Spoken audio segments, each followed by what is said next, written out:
So today we're going to talk about Jason Goes to Hell and this Carolina Kiwi creation head bust. And we're going to go in depth of why I chose this bust and many different things about the movie. This was the first movie in the series released by New Line Cinema. It is a film that not only creates a lot of new lore to this character, but also ignores much of the previous, already established lore.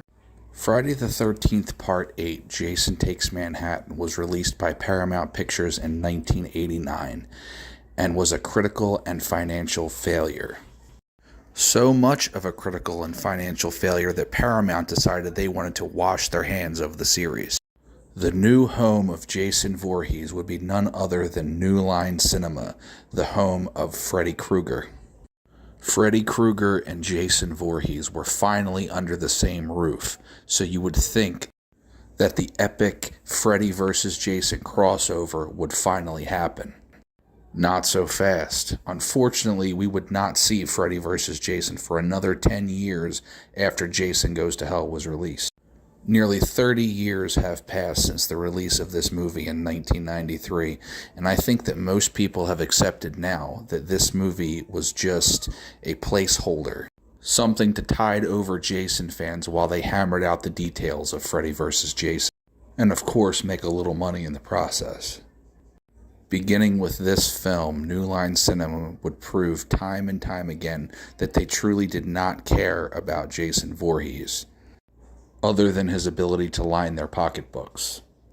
New Line and series co-creator Sean S. Cunningham did everything in their power to remove Jason's physical presence from the movie. Cunningham, who always resented the story direction taken after the original, he even went to the extent of hiring his son's childhood friend to direct the film if he would, and I quote, keep that damn hockey mask out of the movie. As a result of this, you only see Jason in his true physical form in the opening minutes and the closing moments of this film, as he is blown up by FBI agents in the opening sequence of this movie, as he spends most of the runtime as a demonic lizard-like creature possessing various people, which is part of the problem. Nobody wants to spend 90 minutes watching some random fucking guy walking around supposedly possessed by Jason killing people. They want to see Jason. This film introduces new Voorhees family members that we never heard of until 9 movies in, and a lot of new lore, including a magic dagger, which is the only thing that can kill Jason Voorhees, and only when wielded by a Voorhees family member.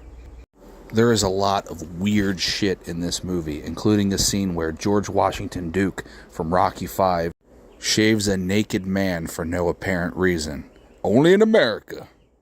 The Necronomicon is also featured in the film, and apparently the director wanted to introduce a plot line where Pamela Voorhees used the Necronomicon to bring her son back to life. What can I say, people? Cocaine is a hell of a drug. On the flip side, there are some things I really do like about this movie. The Creighton Duke character, I think, is one of the best characters in the entire series. I wish we could have seen more of this character, and I wish we could have seen him in an actual Friday the 13th movie instead of whatever this is. On a side note, the Creighton Duke character was actually brought back in the Roseblood Friday the 13th fan film, a fan film that acts both as a sequel to Friday the 13th Part 7, The New Blood, and a prequel to Jason Goes to Hell.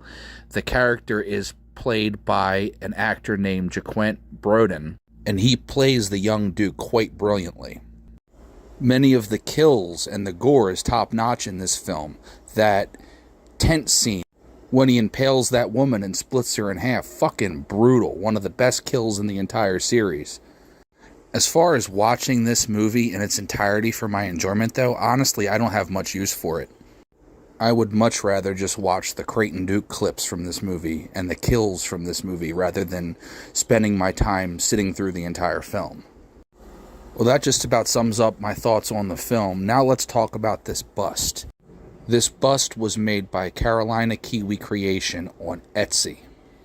It looks great, was relatively inexpensive, and serves every purpose I need for this bust.